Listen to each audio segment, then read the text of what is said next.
Well, we are launching right into week 5.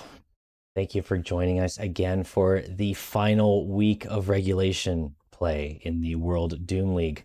I'm Xenaero, and this week we have a special new guest. I am actually joined by the creator of the current map we're playing, Smart CTF, by Chain Dude. Now known as Chain for many people who haven't been around for about 400 years. How are you doing today, Chain? Good. Thanks for having me on. Absolutely. And apologies to people who are watching the VOD playback. I did not realize that the time was about 30 minutes earlier than planned. But so we'll go through the teams really quick. Unfortunately, we'll have to skip much of the introduction. Chain is a veteran player who has created Lazarus Revisited. Uh, Chain, do you want to run us through the team super fast before we get into the match? Yes. So we have on the, I'm not even sure how to pronounce this, but on BQB side, we have Infer, Tel, and the Sparrow. They are sixth on the leaderboard, and they could actually tie for third place if they win 2-0 here.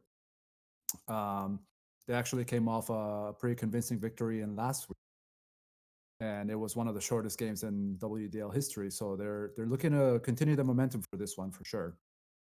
On the other side, just to kind of briefly go through it, the Superchargers, they actually just came off a really devastating loss, really close game against Bones' team, SXP, in 3 rounds. And they actually kind of have their back against the wall a little bit here in terms of getting some momentum into the playoffs. I believe, I'm not sure if they can even make it into the playoffs. The Haven't Chargers really checked the math are there yet. They are. There's, I believe, a couple things that unfortunately have to happen. And I'm actually going to try to boost microphone, your microphone right now. Go ahead and try to say something real quick. Oh yeah, check 1 2. Oh, there we go. That's a lot better. Okay, so the Chargers are not out yet. They obviously would need a shutout victory, giving them 4 points on the board. But I believe they would need other rival teams to also lose into. But yeah, we're gonna have to jump into the game real quick. Both teams are ready. I see them in the server. So unfortunately, guys, we'll have to skip that super fast. That is totally my bad, but we'll jump in the week 5 server and give you guys kind of like a really quick overview of the map. Now, Smart CTF. Actually, Shane, why don't you run us through how Smart CTF operates from a fundamental standpoint? So, in general, this map was designed as a means to kind of teach players how to improve their skills in different aspects, especially, weapon selection, but more than anything, it's movement and control of the middle. You're gonna find that if you see a lot of teams kind of having the traditional 1D, 1 mid, 1-0 formation, they actually may struggle. But again, it depends on the matchups. But in general, you're going to see a lot of strong mid play. That's going to be the deciding factor in who scores and how, as well as how teams handle standoff. And we're going to be looking at teams calling a restart, and they will be jumping into the game, gonna get those weapons back visible. And we're actually going to start off watching Ralphus, team leader of the Superchargers, who are looking for that shutout victory. We expected Ralph to run, and that's the first touch of the game. But he's staring down the barrel of 2 opponents.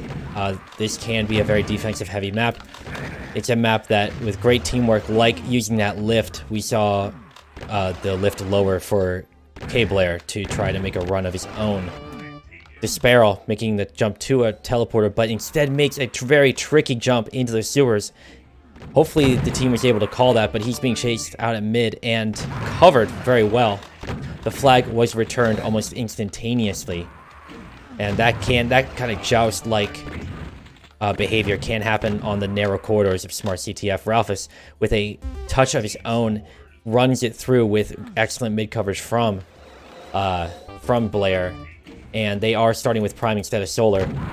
Blair out to mid and return quickly, but there's a touch with Ralph looking up top with 45 HP and a little bit of armor to his name. That green armor will reduce 1/3 of all incoming damage, but definitely not enough to cover that one.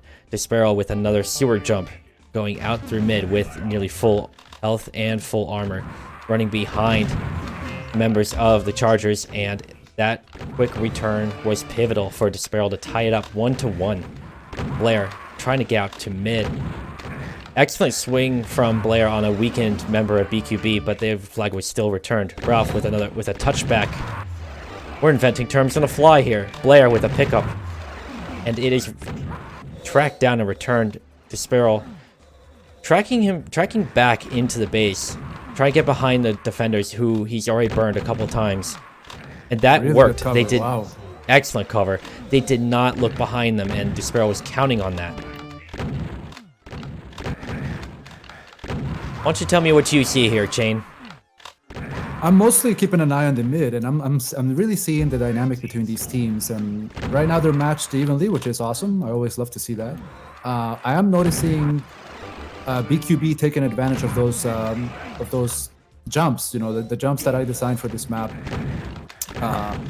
especially at the midfield. But funny enough, the jump from the teleport to the sewer was not intended to be like that. But these guys are still finding ways.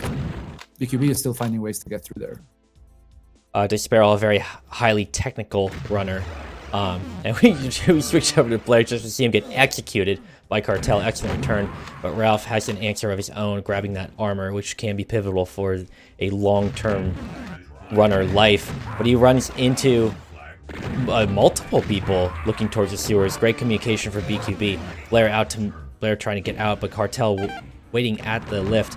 That lift is loud. Anyone at mid will hear that lift get triggered. Very fast-paced game so far with 3 minutes 30 seconds left, or 3 minutes 30 seconds expired on the clock now. So we have 4 flag captures already in a map that's very close quarters. It would not lend itself logically to say, oh, well, this would be a stalemate type map, but no, this map is deceptive in the way that it requires a great deal of finesse with today's players to repeatedly capture the flag. Lots of opportunities for standoffs as well. I designed several hiding spots that are, they have their pluses and minuses, but in general, you're gonna see or can see a lot of standoffs in a map. And we're going to watch, going back to Prime, real quick before we watch Xenaero drop into the nukage, melt his toes a little bit, trying to make a run back out through this upper part of the spawn chamber, one of the only SSG placements on one side of the map. Watching Ralph juke through BQB's defensive line. He's not able to counter all those spawns happening right on top of him, but an excellent attempt from Blair to cover him mid. Teams are tied in round 1. Ralph with a touch. Can't make it around the corner. That hard cover would be helpful, but he wasn't quick enough. So far, Suck is doing a really great job of pushing the lift. Even if they don't take it, that in itself is a really good way to distract the defenders. Yeah, it's an excellent way to do it, considering that they would have to respect that. Either the end result is either they get a runner through that, or, if they don't respect it, well, the runner can still burn them going out the other way. Ralph, runners cross each other. Yeah, runners like ships in the night, but there is a mutual return. Cartel with 40 health dropped upper. Blair staring down 2 people, but it's not good enough. Xenaero picking up that flag up top. It's a valiant effort, but not good enough. Both teams very astute on defense. Their comms are likely really sharp. Both teams have been practicing a map like this in week 5. Both teams need a victory here. More so in the case of the Chargers, who absolutely need a victory here, or they will be out of playoff contention. And that was an excellent run. Looking at the frag discrepancy, we're looking at about 10 frags, which isn't really a whole lot. Both teams playing very hard. Top fragger right now is Cartel, showing that he can cover Xenaero right there. Wow, that great body cover block. and also body block, yeah. Yeah, that body block was very good for the Chargers, but they weren't able to convert that to a kill in return. One thing I've definitely seen on this map as well is you can use kind of like meat shielding on your own team to your advantage, especially coming through the main entrance. Watching just a massacre happen at mid, a relay race of flags. Ralph chased into the nukage, and they will leave that flag there. It is much more difficult for a runner to pick it up. A much more controlled spot. Common tactic by a lot of defenders who can pay attention to the map. And that's Ralph burning a member of BQB we were spectating, and that is an excellent usage of making sure the map is clear and you are unstoppable. Ralph showing why he is one of the top contenders in the league for most valuable offense, a title I just invented based on the new Stacks API that K-Blair has been developing. Great lift play. It's a standoff at the moment. So standoff, once again. Runners and runners. King versus king on the chessboard. And Despairel making it away barely, but 14 health is not a lot to work with. But running back into base, trying to get away from Prime. He actually misses the teleporter and drops into the nukage. K-Blair with 90 health, but he knows BQB's waiting for him. Gets one kill on the steps, but a spawn happens on top of him. He has to face two in mid. It's not going to work. Ralph waiting for that opportunity, hoping Blair can clear them out for him. They see him through the window of that water drop down. Just gonna take a little bath in the meantime. Infer fighting for his life at the other side. Shot through the window. Can you actually get shot through the window? I thought you could. No, you cannot. I was wrong. He got shot from above then. Taking blind shots through the liquid. Cartel. Trying to cover that mid, but the flag is already gone. Chargers making excellent work of covering each other and relay racing it through mid. Trying to cover mid, showing you guys how pivotal mid play is. Watching Blair kind of work this a little bit. He's forcing them to respect the lift, covering that upper spawn point, and losing a little bit of that coverage. Mid tending to shift hands multiple times per round. Ralph out to mid, but it's not 25 health, will not shoulder a full boomstick shot to the face. But he's not deterred. 37 health through the lift, coming back up. Excellent timing on the lift, but not enough utility to get the job done.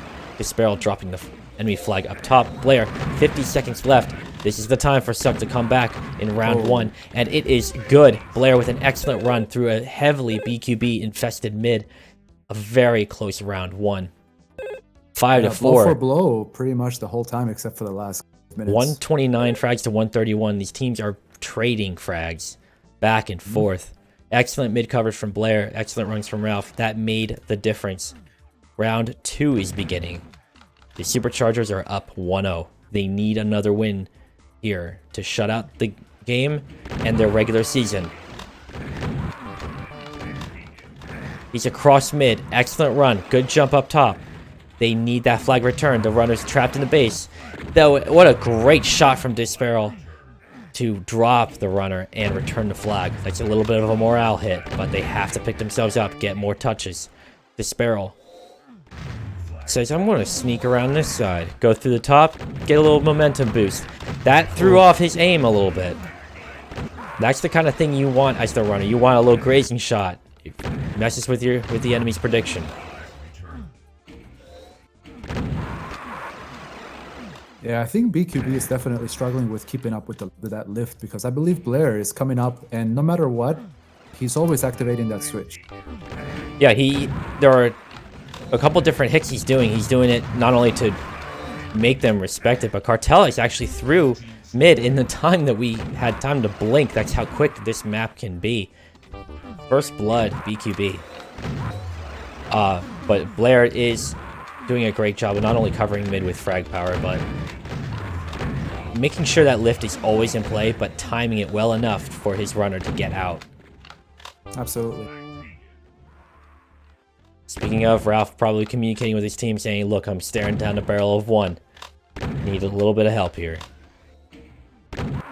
And that lift sound was what he needed to frag that one defender and try to make a run out. That's exactly how the Chargers are cooperating with each other. And communication is key. 8 minutes left in round 2. Chargers are down by 1. They are the team to watch right now, being in 9th place in the standings. A runner standoff to Sparrow, trying to make his way out. Yeah, that's the second time I've seen him miss that ledge jump. He's trying to do that tricky jump from that teleporter platform up to sewers. Kind of chilling in the corner there. He's not sure if... Yeah, he's just biding his time, I think. Yeah. He has a spawner right behind him. Now they know where he is. Now the race is on. And there's a relay happening.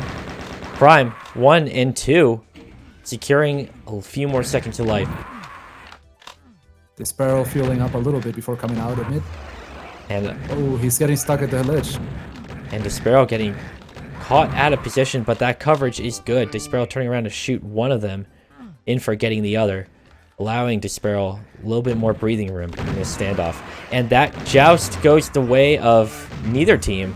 Mutual return.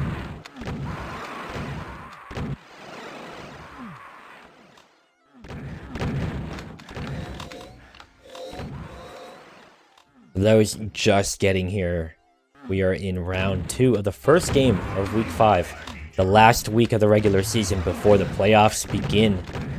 Many teams still fighting for contention, very close in the standings. 9 teams are fighting for 6 playoff spots.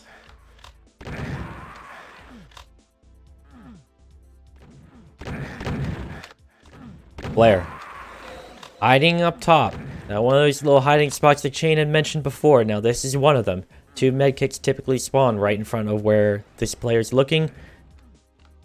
And it's an excellent hiding spot. Infer, looking, there's the medkits. 2 spawn, 2 kills, straight up. Another one. Blair low on health, though. He's in the wrong sewers. He has to get by. That was good enough. Great cover from Ralph. That is exactly the kind of teamwork that makes the Chargers so dangerous.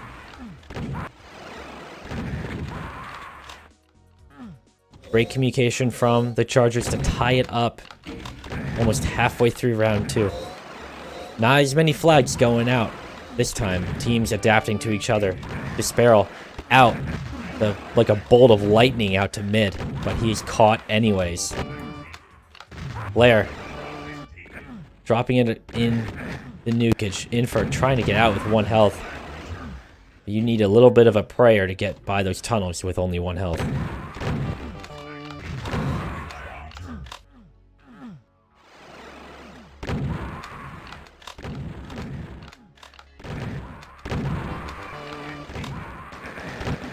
Sparrow looking to get out through mid, but it doesn't happen. The defensive vice of both teams is keeping their flags at base. Ralphus trying to get out. Just quickly return. We have a comment that CTF sometimes is a game of patience. A game of misdirection, patience, and blistering play. All at the same time. Doom CTF has evolved to encompass not only pinpoint aim from a great group of players, but the ever-evolving strategies, mindsets, and mind games from multiple teams. And a chaotic mid-battle every now and then. Yeah, I was gonna say, this so far this match hasn't had any clear dominance in the middle from our team. Anytime that the players are able to come out, the runners are able to come out, there's usually a very short skirmish followed by a lot of clarity and not a lot of action. A great deal of both teams' mid support is looking for runners of both teams, looking to both support their own runner and secure their passage and to return their own flag. Mid with these 2 teams has been extremely tactical, far more so than many other times we've seen teams play over the years on Smart CTF.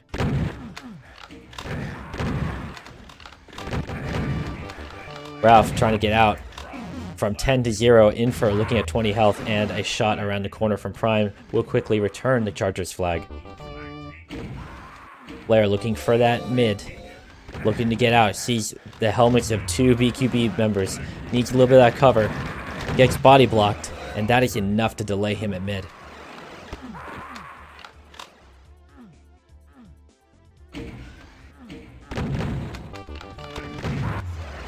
Ralph brought down as soon as we switched to him, showing that BQB still has that aim from Cartel. A relay from... Great pickup. Yeah, great pickup from Infer. That is a return. It's not clear, though. Now it's a standoff, but they're going to return it, and that will be 2-1 for BQB, putting major pressure on the Chargers. I think I've seen them starting to throw up 2 runners now, simultaneously. Well, the pressure is on now, with Ralph trying to get out to mid. Running past 1, 2. Is that coverage there? It is. He almost gets body blocked by a teammate, but Ralph screams move at the top of his lungs and secures a flag to tie it up 2-2. With 2 minutes left. 2-2 at 2. In round 2. Lots of 2s. That last sequence actually looked a lot like Suck's style of play from the blue team, from BQB, but it didn't pay off for them. But they definitely hit that switch, threw up 2 runners, but it didn't pan out. Some of that mid-round strategy is to say, hey, look, this is working for them. Can we use their strategy against them? Sometimes it works. Sometimes it doesn't work, but throws them off just enough for something else to pan out. You never know. 1 minute 30. The Sparrow getting a good teleport out, killing the defender below, but dropped himself. Flag dropped in a pretty safe spot after that teleporter spot up top. It's tough to get back to. Most teams prefer to let that flag sit if it ends up in a favorable spot.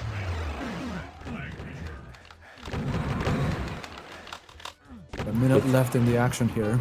Yeah, with a minute left, we might see a change up in the team play. Maybe a blistering 3 offense from, who knows? We don't really know. BQB really does need this win, though. If they need all the points they can get, especially where they are in the standings, they are not secured in their playoff berth yet. The Sparrow, 40 seconds left, 30 health, down to 10. That nukage hurts. Oh, lukewarm acid, no big deal. Ralph across mid at 5 health. Dropped and picked up from Blair. Oh no, it's another touch. He's got 100. He's got a stack to work with. 20 Blue seconds. Really has to hold here. They want to make it into the 3rd round. Oh. What a kill from Blair. But there's another BQB member below him. Wow. And that might be the difference maker. That could be. That's it. The play of the game. There is an excellent run from K Blair to secure that shutout victory that the Chargers desperately needed. Yeah, Nick, I think you mentioned that you were wondering who was going to be a lot more aggressive in that final minute, and Suck ended up really putting their foot in the gas, made it happen. But look at the frag count too. It's 156 against 142. That is extremely significant. Yes. That is honestly a very close gap, considering that this map, we're flying around a little bit. Like, to give you guys another pass at what is easily the focal point of the map, like a tight area like this, it generates so much frags, so much damage, and they were able to precisely control the flow of mid. And that made the difference on so many runs for the Chargers. While BQB played an incredibly high technical game, the Chargers have been practicing this all week, and that has paid off. Yeah, absolutely. I mentioned in the WDL radio show the other day, I have been able to practice against Suck members and some BQB members as well. And even though I saw a lot of finesse out of BQB and it showed in this match, I think the difference maker in the end really just the pressure that Suck was able to provide up front with the constant lift switching, 2-0, And in that last part of that game, that round two, that where they really pushed up a lot and made it for them. Yeah, that teamwork is really was tremendous for the Chargers, and we'll pan out. We're actually panned to the recap to show everybody what the score, what the situation looks like with the current standings now. With that 4-point game, the Chargers will jump up to tie with uh, where BQB currently is, sixth place. Now, what needs to happen is they really do need Rip and Tear and Demon Slayers to lose, I believe, enough to so that they don't tie with them. Now, they beat Blésq Blom in head to head just now, which means that in a tiebreaker it would go to that tiebreaker step, and that would secure them a playoff spot if both teams were tied for that playoff spot. So we'll be looking to. Now, I'm pretty sure that's how it works. I could be wrong. It's been a while since I looked at the tiebreaker rules. We'll get clarification about that at a later time, and we'll revisit that topic. But right now, I actually kind of want to look and see if stacks. They are not yet, but so we'll fill a little bit of the time. Chain, who was your MVP pick for this game? Honestly, I will say, even though it felt like Ralph had a lot of pickups and runs and everything, from what I understand, and his natural position is running. I actually want to say Blair was the difference maker.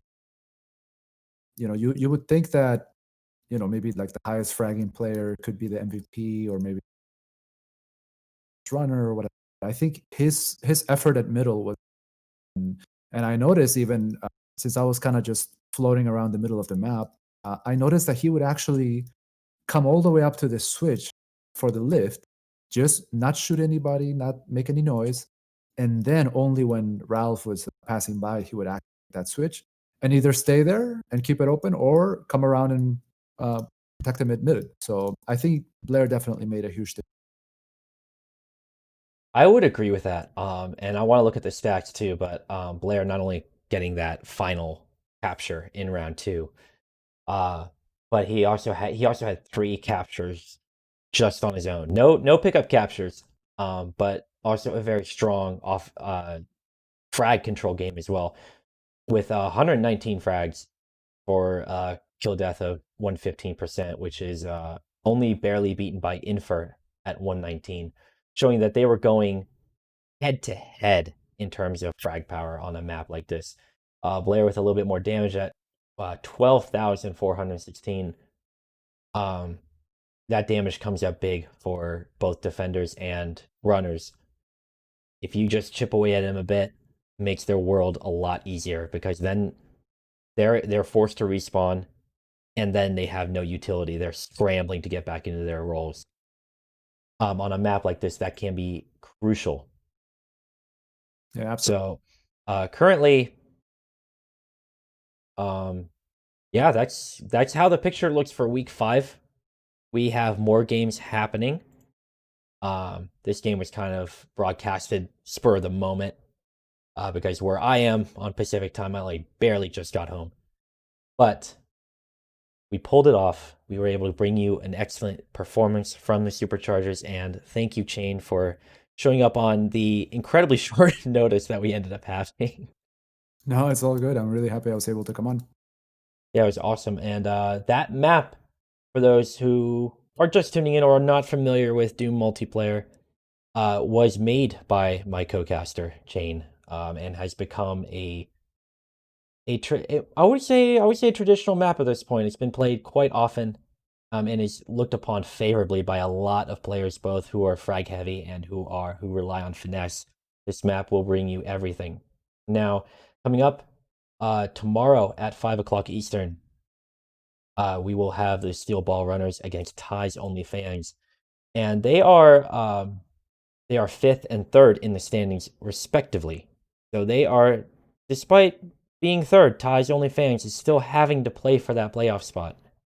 I'm actually not sure if they can lose it, with 10 points. But they are going to want the best seed possible to secure their home field advantage. But we will be seeing that tomorrow, Saturday, at 5 o'clock Eastern. And we'll play it out with the WDL theme. Congratulations to the Superchargers for a well-deserved, hard-fought win. We'll be seeing if the results pan out the way they want. But until then, we're signing off. Thank you for joining me, Chain. I'm Xenaero, and we'll be playing out with the WDL theme made by Ralphus. See you all tomorrow afternoon.